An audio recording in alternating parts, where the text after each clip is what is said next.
하나님께서 우리에게 주신 말씀 전도서 7장 13절과 14절의 말씀을 중심으로 고통 속에 감추인 하나님의 은혜라고 하는 제목으로 하나님의 말씀을 상고하고자 합니다.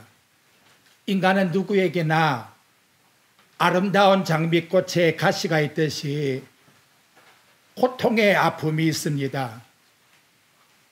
지혜의 왕 솔로몬은 하나님의 말씀 전도서 7장 13절을 통해서 인간이 당하는 고통을 하나님께서 행하신 일을 보라.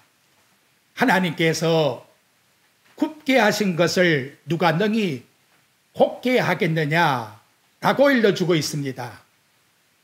여기 보라 라고 하는 히브리 말의 나라고 하는 단어는 사전에 찾아보니까 하나님의 말씀을 받고 이해하고 믿음으로 수용하라 이렇게 기록이 되어 있습니다. 저와 여러분에게 주는 고통은 마귀가 주는 것이 아니에요. 하나님께서 우리에게 주셨다. 이걸 이 시간 이해하고 믿음으로 수용하라 라고 솔로몬 왕을 통해서 일러주고 있습니다. 고린도전서 10장 13절에 보면 하나님께서 정하신 뜻대로 감당할 수 있는 몫을 각자 당신의 자녀들에게 할당해서 주셨다는 거지요. 즉 인간이 지닌 고통은 비록 내가 하나님의 자녀라고 할지라도 하나님의 내게 대한 분깃으로 그 아픔을 면제받을 수가 없다는 거예요. 인간은 다 누구에게나 가지고 있다는 것이지요. 이 땅에 육체를 가지고 오신 예수 그리스도 하나님도 히브리서 4장 15절에 보니까 모든 일에 우리와 똑같이 시험을 받으시니로되 죄는 없으시니라.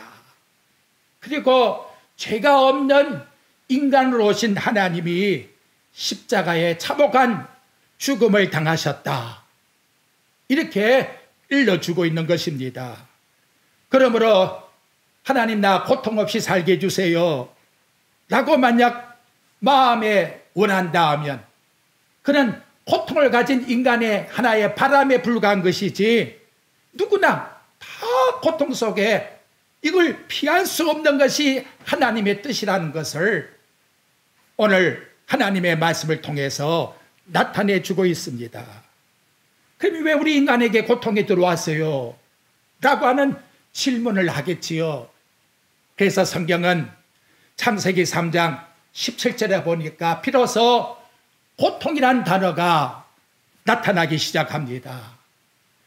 아담에게 이르시되 네가 네 아내의 말을 듣고 내가 네게 먹지 말라고 하는 나무의 열매를 먹었은즉 땅은 너로 말미암아 저주를 받고 너는 네 평생에 수고하여야 고통하여야 그 소산을 먹으리라. 마귀라는 것이 출현하니까 뱀이 출현하니까 인간은 죄를 범하게 되었고 결과 그 죄악으로 말미암아 인간은 누구에게나 다 고통이 왔다. 즉 인간의 고통은 죄를 범한 결과라고 일러주고 있는 것입니다. 여러분 창세기 1장과 2장에서는 무제시대 속에서는 고통이란 단어가 없어요. 그리고 요한계시록 21장과 22장의 영원 무구세계 속에서도 고통이란 단어가 없어요. 바울은 로마서 5장 12절에서 이것을 이렇게 등장했다고 말씀합니다. 한 사람으로 말미암아 죄가 세상에 들어오고 죄로 말미암아 사망이 들어왔으니 이와 같이 모든 사람이 죄를 지었으므로 올 전도서 7장 20절에도 말하지요. 선을 행하고 전혀 악을 범하지 않는 사람 그 의인은 세상에 앞에 있는 우리 개혁성경에 보면 아주 없다니라 전혀 없다 라고 성경은 우리에게 말씀해 주고, 그래서 결론으로 사망이 왔다라고 이렇게 일러주고 있다는 거지요. 그럼 여러분, 성경 말씀이 뭐냐? 이 말씀 속에서 하나님은 무슨 역사를 보여주고 있느냐? 그것은 여러분, 우리 인간이 죄를 지음으로 말미암아 그 결과가 얼마나 참혹한 고통을 받고 있느냐, 얼마나 비참한 생활 속에 살고 있느냐, 그것을 폭로시키는 역사란 말이에요. 창세기 1, 2장과 요한계시록 21장과 22장을 제외한 나머지는 모두가 다 죄와 연관이 되어 있고 죄의 고통 속에서 이 세상에서 부르짖는 그런 인간의 역사가 기록되어 있다는 것이지요. 그래서 이 참혹한 죄의 결과로 인간에게 고통이 들어왔고 또한 죽음이 들어왔는데, 이것을 해결해 줄 수 있는 유일한 영원자가 누구냐? 바로 그분이 이 땅에 오신 하나님 예수라고 하시는 분이시여, 그분이 십자가에 죽으시고 부활함으로 말미암아 저와 여러분을 사망에서, 고통에서 구출해내신 구원자가 되신다라고, 이걸 일러주는 것이 성경 말씀이라고 나타내주고 있는 거예요. 바울이 디모데후서 1장 9절과 10절에 이 말씀을 쉽게 말씀을 하는데, 여러분에게 요약해서 드리면, 하나님께서는 우리를 구원해 주시고자 하심은 우리에게 그럴 만한 자격이 있어서가 아니고, 창세전에 하나님께서 세우신 계획과 은혜에 따라 이루어진 것인데, 우리의 구세주 예수 그리스도께서 오심으로 우리에게 알리셨고 일러주신 것입니다. 이렇게 말씀해 주고 있다는 것이지요. 그럼 여러분, 하나님이 왜 우리 인간을 만드신 분인데 그 창세전에 고통도 주려고 그런 예정을 하나님께서 하셨을까요? 하나님은 고통당하는 그 자체를 주고자 하심이 전혀 아니시라는 거예요. 마치 고통받는 조개 속에 아름다운 진주가 점점 자라면서 빛이 드러나는 것처럼, 우리 성도가 이 세상을 살아가면서 고통을 받고 있지만 하나님이 우리에게 주신 구원이라고 하는 진주와 같은 하나님의 은혜가 얼마나 가치가 있고 존귀한 것을 고통의 아픔 속에서 더욱더 깨달아 정말 내세의 하나님의 그 영광, 예수 그리스도가 아니면 영원한 천국에 들어갈 수가 없다고 하는 영광의 참여자로 함께하기 위해서 이러한 섭리를 주셨다. 이것이 여러분 성경이 말씀하시는 은혜입니다. 에레미야가 29장 11절에서 말하기를, 나 여호와가 말하노라, 너희를 향한 나의 생각은 내가 하나니 재앙이 아니라 평안이요 장래에 소망을 주기 하려는 생각이라 라고 이렇게 일러주고 있습니다. 하나님 우리의 모든 것 다 아시는 분이에요. 그래서 전지하신 분이라고 우리는 말하고 있습니다. 하나님이 가지고 있는 생각과 저와 여러분이 가지고 있는 생각이 어느 정도 다를까요? 이사야 55장 8절에 보면, 여호와의 말씀이 내 생각은 너희 생각과 다르며 내 길은 너희 길과 달라서 하늘이 땅보다 높음 같이 내 길은 너희 길보다 높으며 내 생각은 너희 생각보다 높으리라 라고 말씀해 주고 있습니다. 그러므로 하나님의 기쁘신 뜻을 우리에게 일러주는 말씀 계시를 통하지 않고서는 안다는 것 자체가 어불성설이요. 세상 사람이 하나님 말씀을 한사 그 자체가 거짓말이란 말이에요. 하나님께서 나와 여러분이 하나님의 자녀로 삼으셨으니 여러분 믿으셔야 돼요. 절대로 어떠한 사건 고통이라 할지라도 재앙이 아니다. 내게 하나님이 평안을 주기 위함이요 진정한 영원한 영생을 주기 위해서 나에게 그 고통 속에서 자라는 진주와 같은 아름다움을 빛내게 하기 위하여 각자 다 심어놓은 것이다 라고 나와 여러분들은 믿으셔야 합니다. 이제 솔로몬 왕이 우리에게 주신 말씀 보십시오. 첫째, 우리 하나님의 자녀는 고통을 어떻게 받아야 할까? 솔로몬은 인생의 고통을 하나님이 행하신 일이요, 내 인생에 굽게 하신 것, 고통을 주신 그 역사가 하나님이 나에게 주신 몫으로 너 믿을 수 있느냐? 믿으라고 이렇게 전도서를 통해서 일러주고 있다는 것이지요. 하나님께서 당신에게 주신 것은 우리 인간이 볼 때에는 좋은 것도 있고, 내가 생각할 때에는 그거 아닌데, 그건 좀 없었으면 좋겠는데, 그런 것도 있지만, 그러나 하나님 주신 모든 것은 다 한번 따라해 봅시다. 은혜이다. 그렇게 믿지요? 네, 은혜이다. 고통은 성도들에게 은혜의 방편이 되는 수단으로 주었다는 거지요. 그 고통을 통해서 하나님의 은혜가 무언가를 더 부각시키기 위해서, 더 빛내기 위해서 저와 여러분들에게 주신 거예요. 그래서 빌립보 1장 29절의 말씀이에요.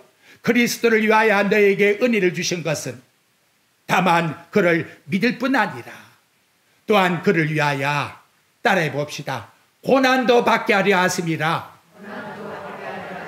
싫지요? 그런데 고난 속에서 이것이 하나님이 내게 주시는 섭리의 방편이라는 것을 깨닫기만 한다면 얼마나 기쁨이 우리의 심령 속에서 터져 나오겠습니까? 놀라운 것은 싫든 좋든 요한계시록 7장 14절에 나가보니까 천국에 간 모든 하나님의 백성은 다 환난 가운데 나왔다는 거예요. 환난이 싫다라고 하는 사람은 천국에 못 들어가요. 왜? 모든 사람이 다 환난 가운데에서 통과하고 천국에 들어갔기 때문이라고 이렇게 일러주고 있다는 것이지요. 그러니까 예수를 믿으면 고통도 없고 아픔도 없고 만사가 행통하고, 그건 하나님 말씀이 아니에요. 예수님이 뭐라고 일러주셨느냐? 요한복음 16장 33절에 말씀하지요. 세상에서 너희가 환난을 안 당하나? 당하나? 우리 인간을 만드신 하나님이 당신의 제자들에게 세상에서 너희가 환난을 당하나? 피할 수 없다. 하지만 담대하라. 내가 세상을 이기었노라. 바울이 사도행전 14장 22절에서도 성도들에게 말씀해 주지요. 하나님 나라에 들어가려면 많은 환난을 겪어야 하느니라. 좋은 말, 행복한 말, 안 아픈 것 그것만 이야기하면 좋겠는데 바울은 아픔을 찔러줘요. 천국에 들어가려면 많은 환난을 당해야 하느니라. 그렇다면 여러분, 오늘 우리는 이 고통을 받을 때에 어떻게 우리 마음의 믿음을 갖춰야 할까요? 그 고통을 가지고 씨름을 하면 안 돼요. 고통 자체를 불행이라 생각하고 그 속에 빠지면 안 되는 거예요. 하나님이 그 고통을 준 그 이면에 왜 하나님이 나에게 그 고통을 줬을까라고 하는 바른 믿음을 가지셔야 돼요. 이것이 오늘 우리에게 중요한 거예요. 솔로몬 왕은 하나님 말씀을 통해서 왜 고통을 주었느냐? 그 깊은 심년을 너희들이 한번 들여다보고 이해하라, 살펴보라, 이렇게 일러주는 것이지요. 나의 굽은 것과 거칠고 찌르는 고통에서 하나님이 나에게 지으신 십자가가 무언가를 믿음으로 발견할 때에 비로소 우리는 여러분 고통 속에 들어오는 그 고통에 제2의 혼돈과 초조와 우울과 범죄함에 빠지지 않게 된다는 거예요. 제가 이 말씀을 기록하다가 도대체 한국 사람들은 1년에 몇 명이나 자살할고, 그래서 찾아보았어요.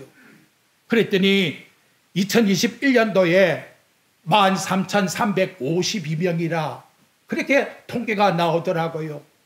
365일로 나눠보았더니 하루에 36.5명이, 오늘도 이 예배 시간 40분에 한 명이 자살을 하고 있다는 거죠.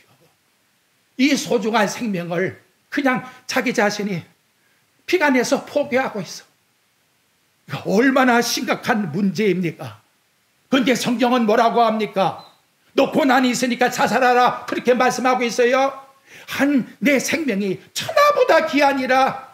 천하보다 귀한 생명을 하나님이 당신의 아들까지 십자가에 죽여서 나를 구원해 준 이 가치 있는 생명을 우리 스스로가 생각을 해야 되는 거지요. 그래서 야고보 5장 11절 말씀에 보니까 보라, 인내하는 자들을 우리가 복되다 하다. 인내하는 자가 복이 있다고 해요. 그런데 그 인내에 누구에 있느냐? 하나님이 욥의 인내를 본받으라 라고 말씀하고 있는 거예요. 욥이가 그 하루 사이에 엄청난 고통의 아픔의 사건이 들려지어 그러한 가운데에서 그가 이길 수 있었던 것은, 세상에 이길 수 있는 이김은 이것이니라 믿음, 하나님이 주셨다, 이 확실한 믿음이 서 있었기 때문에 흔들리지 아니했다는 거예요. 그래서 욥기 1장 22절과 23절에 보면 주신이도 여호와시요 거두신이도 여호와시요 여호와 이름이 찬송을 받을지어다. 이 모든 일에 욥이 범죄하지 아니하고 하나님을 향하여 원망하지 아니하였더라. 거꾸로 생각한다면 내게 고난 때문에 만약 마음에 원망이 나오고 이 고난 때문에 원망해서 만약 범죄하는 그런 믿음에 이르는 삶이 이루지 못하고 있다 같으면 하나님이 내게 준 고난이라는 사실을 내가 뭔가 잘못 알고 있다는 것을 일러주는 것이지요. 여러분, 겨울은 반드시 봄을 데리고 온다는 말이 있어요. 제가 이 글을 볼 때 정말 그렇구나. 겨울은 반드시 봄을 데리고 온다. 현재 내가 차디찬 겨울의 고통에 있다 할지라도 반드시 따뜻한 봄이라고 하는 하나님의 은혜가 동반되어서 온다는 사실을 믿으시길 바랍니다. 우리 예수님께서 일러준 고난에 대한 말씀을 마태복음 10장 29절과 31절에 하나님께 대한 절대적 믿음에서 풀으라고 말씀해요. 참새 2마리가 한 아사리온에 팔리지 않느냐. 그러나 나의 아버지라고 하잖아요.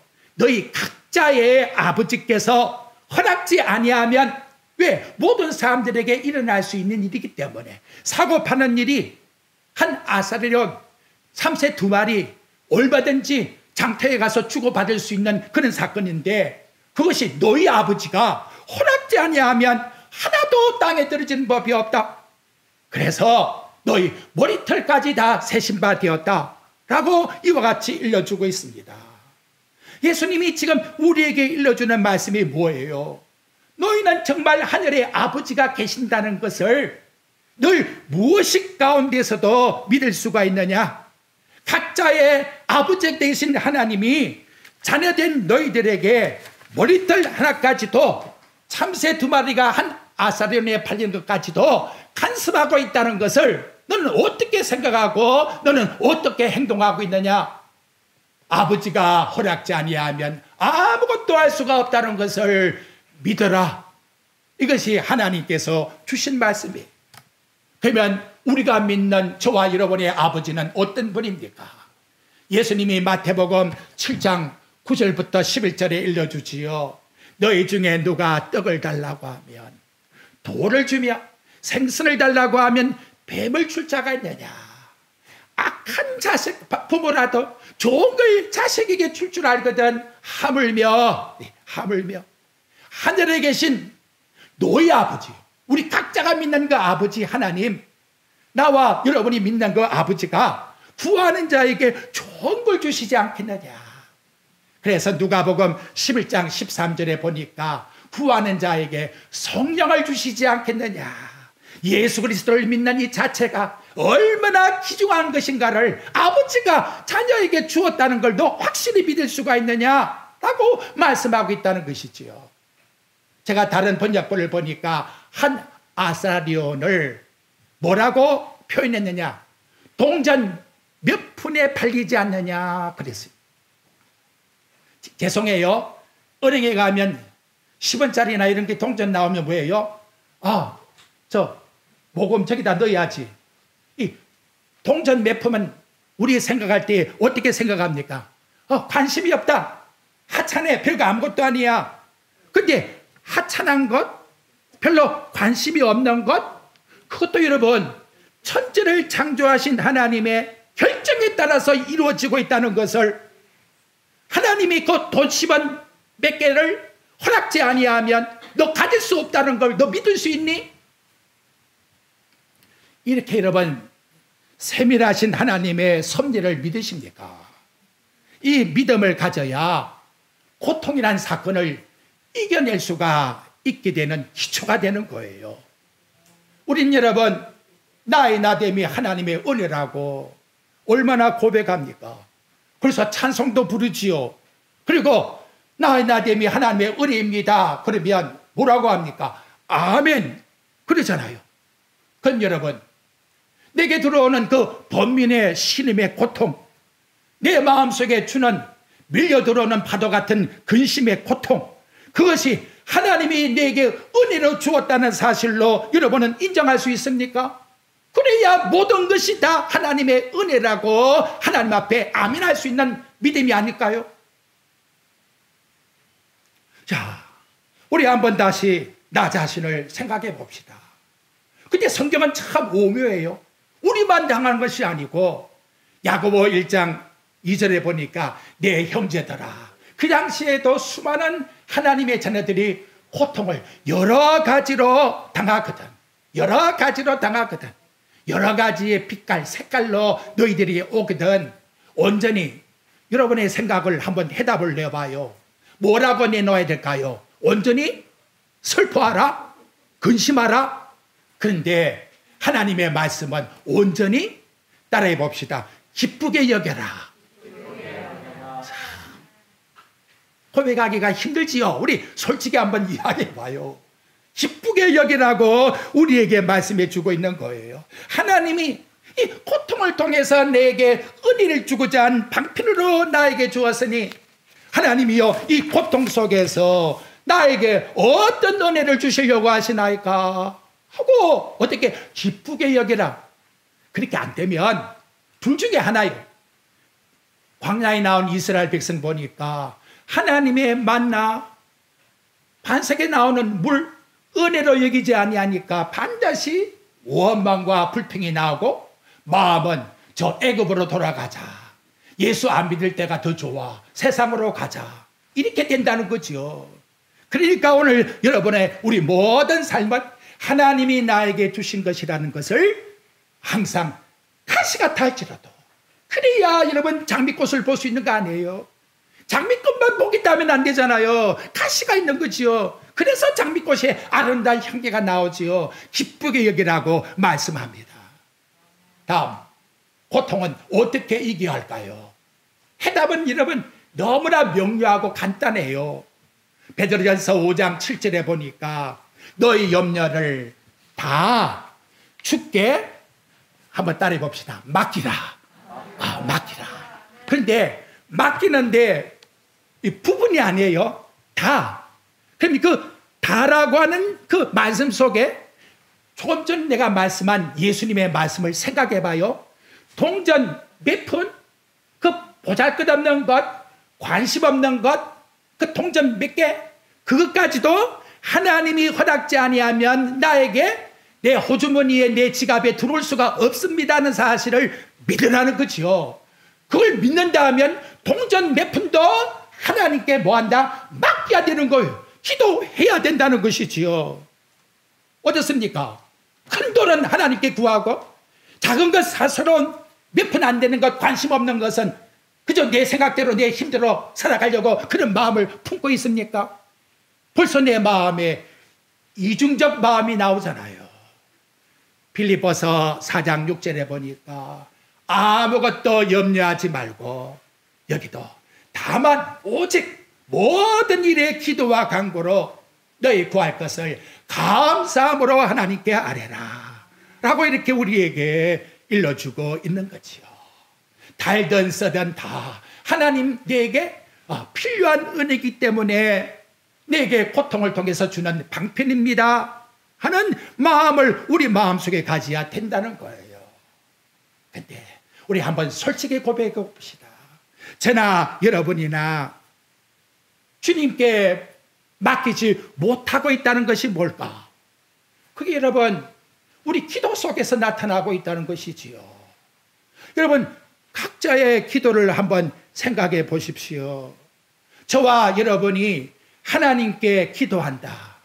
누구도 들을 수가 없어요. 그것은 내 영혼의 성전에서 하나님 앞에 나와 단 둘이서 주고받는 고백이 아니겠습니까? 근데 그 고백 속에서도 하나님께 가면을 쓰려고 하는 거예요. 벌거벗은 것과 같이 하나님 앞에 지금 있는데도 불구하고 자꾸 감추려고 하는 거예요. 내가 한 것은 자꾸 드러내기를 싫어하는 거예요. 내가 했다라고 하나님께 잘못했습니다. 하나님 도와주지 않으면 이 돈 몇 푼도 나는 가질 수가 없어요 하고 고백을 해야 될 텐데 그걸 자꾸 내 마음에서 양심으로 감추려고 하니까 그게 가면을 쓰고 있는 모습을 우리 영혼 상태에서 저와 여러분이 볼 수 있다는 거지요. 저는 여러분에게 말씀하는 게 아니에요. 저와 여러분이라고 말씀을 했어요. 근데 베드로 사도는 뭐라고 우리에게 말씀했느냐? 교만한 자는 낮추시고 이러한 하나님 앞에서 두 가지의 마음을 가지고 나오면 아예 받으려고 생각지도 말아라. 야고보 사도가 그와 같이 말씀하고 있는 거지요. 그러면 겸손한 자가 뭐냐 그 말이 바로 그 가면을 벗어버리라. 그 외식을 벗어버리라. 근데 그걸 못 벗고 있다고 하는 증거가 뭐예요? 우리의 삶 속에서 그게 나타나고 있다는 것이지요. 참 아프지요, 여러분. 오늘은 저와 여러분의 내면 세계를 하나하나 들춰내니까 얼마나 마음이 아픕니까? 남에게 뭔가 생색을 내기 위해서 그래도 나 목사지만 내가 목사니까 이런 행동을 해야지. 내 마음은 그게 아닌데 가짜 믿음을 가지고 행동할 때가 얼마나 많나 이 말이시지요. 예수님이 마태복음 23장에 이걸 7가지 화라고 계속 말씀합니다. 화 있을진저, 화 있을진저. 너 외식하는 기도하지 마. 외식하는 금식하지 마. 외식하는 구제하지 마. 우리 종교 생활을 질타하고 있다는 것이지요. 그 목사님 죄가 없는 사람이 누가 있어요? 참 오묘해요. 여러분 다윗의 시편을 보면 이 해답이 딱 나타나고 있어요. 시편 57장 7절과 8절에 보면 여러분이 잘 아는 말씀이에요. 하나님이여 내 마음이 확정되었고 내 마음이 확정되었으니 내가 노래하고 내가 찬송하리로다. 내 영광아 깰지어다. 비파야 수고마 깰지어다. 내가 새벽을 깨우리다. 쿤이라고 하는 확정이란 단어가 참 오묘해요. 제가 히브리 말 사전을 찾아보니까 내 마음이 확정되었다는 말은 고정되었다. 하나님께 고정되었다. 그런 뜻을 말하고 있으면서도 딱 뒤에 나오는데 뭐예요? 정직성을 표출시켰다. 그 단어가 거기서 나오더라는 것이지요. 여러분 다윗도 범죄한 인간이에요. 그죠? 다윗을 만나면 하나님이 합했더라. 다윗이 아니 아담의 자손인데 뭘 좋아서 하나님께서 다윗을 한 인물을 보고 기뻐했을까요? 아무것도 없는 거예요. 정직한 그리스도를 믿는 믿음 하나 보시고 이와 같이 말씀해 주고 있다는 것이지요. 번민과 고통 속에 그러니까 이렇게 할까 저렇게 할까 그런 마음을 가질 때 그것이 여러분 시편 42장 5절에서 고라 자손 속에서 나와요. 내 영혼아 네가 어찌하여 낙심하며 어찌하여 불안해야 하는고. 여러분 마음속에서 하나님도 생겨야 되겠고 세상도 의지해야 되겠고 내 힘도 한번 내봐야 되겠고 마음이 불안해요. 어떻게 할 줄 몰라. 이런 존재 속에 있는 혼란 속에 있는 다윗이었지만 정직함을 하나님께 표출할 때 나는 이 세상에 어떤 것도 내 힘이 될 수가 없나이다. 오직 주님만이 나의 소망이십니다 하고 마음을 정했더니 우리 하나님께서 바로 다윗의 문제가 풀어져서 새벽에 찬송이 터져나오고 감사가 터져나오고 여기에서 확정적 믿음이 응답받는 기도가 되었다라고 성경은 우리에게 말씀해 주고 있습니다. 여러분 그렇게 믿으셔야 됩니다. 빌립보 2장 13절에 보게 되면 너희 안에 행하시는 이는 하나님이시니 자기의 기쁘신 뜻을 위하여 너희에게 소원을 두신다고 말씀을 합니다. 하나님이 우리에게 주시는 소원이 뭘까요? 저와 여러분의 의입니까? 잘했다는 겁니까? 자랑입니까? 내가 성공했다고 하는 타이틀, 그것 가지고 하나님 앞에 가지고 나오는 것입니까? 그런데 여러분, 누가복음 18장에 나가 보니까 그런 걸 가지고 나온 바리새인의 기도는 우리 예수님께서 듣지 아니하시고, 누구의 기도를 들으셨느냐? 나는 죄인입니다. 하나님, 나는 고개를 들 수가 없어요. 그런 세리의 기도를 받으셨다라고 말씀하고 있다는 것이지요. 근데 이제 하나 더 생각해 봐요. 더 오묘한 것은 마태복음 11장 25절에 보면 예수님이 이런 대답을 해줘요. 천지의 주지이신 아버지요, 이렇게 지혜롭고 설기 있는 자에게 숨기시고 이러한 것을 지혜롭고 설기 있다라고 표출한 자에게는 하나님이 안 가르쳐줘, 숨긴다고 말씀해요. 누구한테 나타냈느냐? 어린아이 같은 자에게 나타내심을 감사하나이다. 여러분, 이 한 시간도 우리의 마음이 내가 그래도 하고 우쭐거리는 무언가가 자라났다고 하는 내 힘이 나타나게 되면 하나님께서는 지혜롭지 못하다, 슬기롭지 못하다, 너 어린아이가 되라. 여러분, 아기를 키워보잖아요. 내 품에 있는 아기가 어떻게 해요? 완전히 나에게 의존하잖아요. 바로 그러한 마음을 가지고 하나님 앞에 나오는 자를 베드로전서 5장 7절에 보니까 너를 돌보심이라고 이렇게 말씀해요. 이런 자에게 돌봐주겠다고 약속하고 있습니다. 다음 세 번째 말씀은 이 모든 고난은 결론이 어떻게 되느냐? 로마서 8장 28절에 가보니까 하나님을 사랑하는 자, 곧 그 뜻대로 부르심을 입은 자들은 모든 것이 합력해서 선을 이루신다라고 말씀합니다. 이 모든 것이 뭐냐? 로마서 8장 37절에 가보면 환난과 공고와 박해와 희경과 적신과 위험과 간, 정말 이 세상에 당하는 엄청난 고통과 아픔, 근데 그 모든 것을 면제받은 선이 아니에요. 고통의 사건을 통감으로 이루어진 결과가 저와 여러분에게 하나님 뜻의 선을 이루신다라고 말씀해주고 있다는 것이지요. 하나님의 경륜은 절망에서 소망을, 부정에서 긍정으로 우리의 모든 삶의 생활을 하나님이 바꿔 넣으시는데, 불가역적인 하나님의 은혜로 욥을 끝까지 견고하게 세운 같이 저와 여러분을 견고하게 세우는 비상한 믿음을 주신다는 것을 믿으시기를 바랍니다. 헬라에 보면 안다는 단어가 두 가지가 있어요. 첫째 나오는 기노스코라고 하는 단어는 안다, 지식으로 체험해서 알아지게 되는 것, 그걸 말하는데, 우리가 알거니와 하나님의 사랑을 받은 자라 할 때에 안다는 말은 그런 세상의 지식의 체험의 결과가 아니라 놀랍게도 고린도전서 2장 12절의 말씀과 똑같이 일맥을 하고 있는데, 우리가 세상의 영을 받지 아니하고 오직 하나님께로부터 영을 받았으니 이는 우리로 하여금 하나님께서 우리에게 은혜를 주신 것을 알게 하려 함이라. 성령께서 우리에게 은혜를 주지 아니하시면 누구도 알 수가 없는 하나님의 은총이라고 일러주고 있다는 것이지요. 그걸 체험하고 고백한 자가 누구냐? 바로 옥중에 있다가 국무총리가 된 요셉이에요. 그 온 나라에 기근을 주었지만 결과에 가서 요셉이 국무총리가 되고 그 앞에 자기를 판 형제가 올 줄이야 누가 알았겠습니까? 요셉이가 형들에게 뭐라고 하지요? 창세기 45장 5절에 보면 당신이 이곳에 팔았다고 근심하지 마소서, 하나님이 생명을 구원하고자 나를 당신보다 먼저 보내심이니라. 하나님이 나를 보내신 것이지 당신이 팔아서 내가 여기 온 것이 절대로 아닙니다 라고 고백했다는 것이지요.